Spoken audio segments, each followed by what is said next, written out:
All right, hello, I'd like to call this meeting of the Finance Committee for the Madison Board of Education to order. It is about 4:34, and we are here to talk about the upcoming 25-26 Madison Public Schools Administration's recommended budget. And who better to turn it over than to Dr. Cook? And Stacy Novitz is here as well. I have shared several times with our internal staff. We really did start after Labor Day this year. We expected to have a very difficult process going through, and it wasn't easy because we're uniquely in a position where we have 3 buildings that are closing. We have a brand new building opening that is on schedule and under budget, a different budget, but under budget and on time, which is a great place to be, but also unknowns in terms of cost. So we just found out probably about a month ago, the plan is not to open with solar on that building, which I think is a good plan to allow it to operate for a year well under warranty before we make any changes or alterations to the original building plans. But that is one area that's a challenge, being utilities. But I want to start with complimenting Stacy, and then also her staff, our HR staff, and then also the buildings, because our message, or my message to them was, this is not a time where we expect to see major changes. We are having enough changes as it is, and so not a lot of changes to go forward. And then if there was anything that was a particular need or must have by the buildings, that they'd have to make a reduction corresponding with that. And then as well, it was also not a year that we'd look for one-time costs, because we're still adjusting to our new law about carryover funding, that we were able to do some purchases that you'd probably be seeing otherwise in a budget. So we wanted to not look at some of those items. We're already starting to develop that list that may be looked at at the end of this year or in the fall, when we know that information. We had a larger than previous teachers contract to consider in this, as well as other contracts that were increasing from year over year. However, as we've done many years in a row here, anytime we have an opening that becomes available, we've looked at that with a real close lens, and we had 2 positions at the high school that opened up in August that we did not fill, helping us not only to balance our current budget, but then also applies to the following year, because the budget was already set for that coming year. So we had an English position at the high school, as well as a reading or math coach position that we did not fill, and are not continued into this budget. Just to kind of a high level, we are looking at a 2.27% budget. When you take out the impact of the declining debt, and another success story, and high school will be paid off once that debt is paid off that year, and so that's a real success story. This is our last year of declining or expiring debt service, so next year is that last year. 2.87, so the impact is about is 0.6% with the declining debt. So we're pleased with where that came in. I shared, I think it's going to be one of the lowest in the areas. Again, when we find out about other districts, we're typically a little bit ahead of them around the same time frame. So I haven't seen too many that have been publicly shared yet. But checking in with some other area districts, I know Stacy does the same. We're looking at a pretty low number for that. 2 biggest success stories, I would say, health insurance coming in much lower than it was a year ago. So that represents a 1.27% increase. Again, we could be looking at about a 10% increase, based on what we've seen in other districts. And then, the other piece of special ed, we've seen other districts see very large special ed increases. And that is much lower with some students aging out and or having programs in.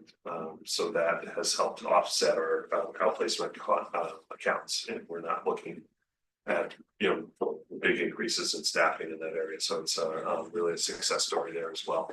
Again, something we work on all year to be able to return numbers in that range. Stacey, anything you want? Stole my thunder. Nope. Yeah. We do advance our reading program. The board's aware that we have a pilot in geodes that is going on this year. So we would purchase that, and we are working on the PowerPoint and the final budget document that we'll send out to the board on Friday this week. Just as a reminder, Zoe sent something out today. If the board wants a hard copy, board members want a hard copy, please let her know ASAP. If you're okay with the PDF, then that will be sent to your email on Friday.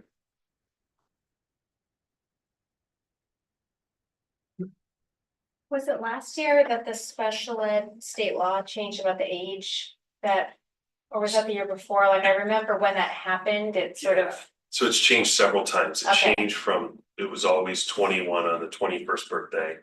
Then it switched to the 22nd birthday.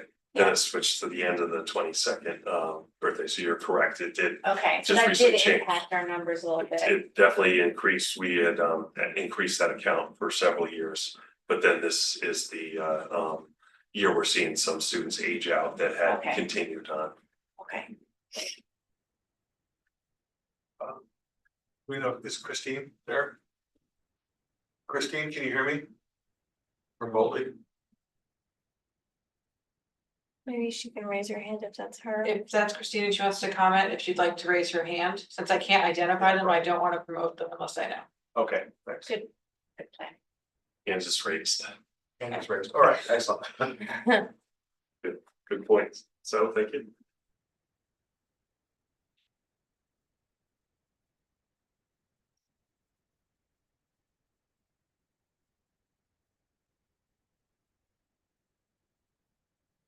I don't know if she has a comment, she may Okay. just been identifying herself. Oh, She declined to be promoted to a panel. Okay. So- Okay, all right, thank you. thank you. Yeah.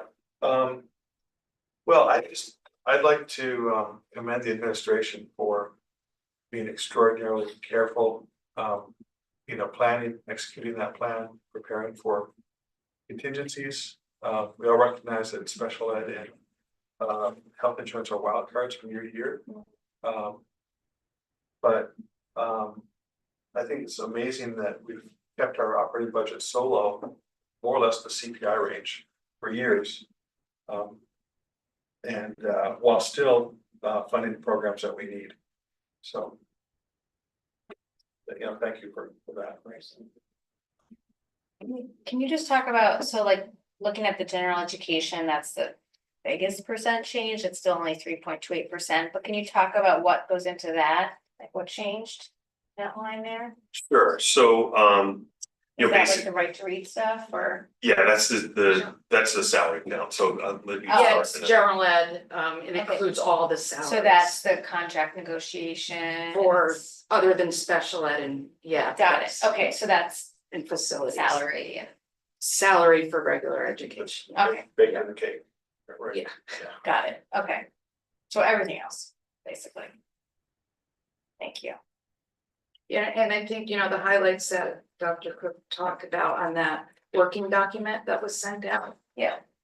To me, that kind of explains, where the number Yeah, came from. Yep. And most of the items are contractual. I Yeah. mean, pretty much everything is contractual. Yes. Yeah, 2%, okay. Any surprises in here that you? One other challenge that we've had, and Peter and Ben have been right on this, looking at month by month bills as utilities. We talked about that early this school year, so that The challenge you have is you have 3 buildings going offline, but then we're going to mothball them until January 1. A new building coming online that we don't know, and it's geothermal, so that means it traditionally we use a lot of electricity, that electricity, kind of powers those systems. You're not using natural gas or oil or propane, but you are using a decent amount of electricity. So we have a quote from Eversource on that, so they did a very thorough review of that. And then you had, like I shared, you had an 18% increase at the beginning of the school year on our utilities. So very challenging to budget a year out and remember, or not remember, I guess we all know that the Connecticut General Assembly is talking about that a lot. And there's other, I think the utility companies are asking for other rate increases, and they're trying to hold the line on that. So there's a lot going on that. We've had a lot of communication with the town, obviously, on the standing of those 3 buildings. The town is going to include the other 6 months in their budget. So they spent a lot of time pulling bills and going through that and seeing coming up with a good recommendation on that. I think that will be something I expect questions on, but also I think we're in a good position to answer those questions and have a good number of that. I think that transportation and fuel, we saw fuel prices come down slightly, but a transportation contract that's, again, BNB of a lot of other districts at 2.5%. That's a tremendous, place to be sitting in. We only have 1 more year of that. Right. I see on the working document under facilities, the reductions for the schools that are closing. Do we associate with the reconfiguration? I mean, there's the facilities costs, like, do we have a sense of the change, net reduction or not with the reconfiguration? Like, I know when Island closed, there was a lot of talk about. About $800,000 Yeah. savings. So. Yeah. I know there's other things, but I imagine that would be a question that we might get. And we don't have an answer now, but. Net to not much. Right, Yeah, okay, because you can see facilities alone with the utilities for the 3 schools, reduction is 211,000. But Neck River goes up only Right. 196, so I think the net number of closing the schools and, having a Kind of- new configuration comes to a break pretty, even. yeah. It's not like there'd be big differences with staff, because all the same number of kids are That's moving exactly- around. yes, So it's I not like think- we're. When, Yeah. no, I think because I reviewed those budgets as well, because I came in shortly after Yeah, that happened, but the district was at that time closing a building to take advantage of kind of declining enrollment, and was able to decrease the number of teachers in the elementary. yeah, This is not that scenario. Yeah, We still not have the at all. same number of students, same number of teachers for the most part. It works out rather nicely. But it's okay, because we're still seeing an increase in Right. enrollment in those areas. okay. Stacy, anything else? I don't think so, unless you have any other questions on the working document. One other thing, I feel like we might have asked this last year that people might want to see is the, over like 5-10 years, like these trends, the percent increases. Remember last year we did something like that? I feel like is this? Yes, in order to answer to a question we did Yeah, provide it. You mean in terms of not only the whole budget, but then some particular accounts? yeah, just we want to see like, is this unusual, like a, 2.27? But then by categories, where does this line up in years past? I think this. Yeah. I think it was interesting to look at last year to see like it's been pretty steady and also very low. Yeah. So, maybe at some point. something like that. So I have the total, I have the history going back 20 years. I have Yeah. the total, but it's only the total operating and then the total debt Okay, and then the total. So if you're looking for more comparisons on any given object or any account, just let me know and we can definitely pull it. Yeah, I think I might have it in a spreadsheet somewhere. Yeah, I feel like we definitely have discussed in the past, so it might not be that much extra Okay. work. But that might just be helpful to share with folks. Yeah. Great.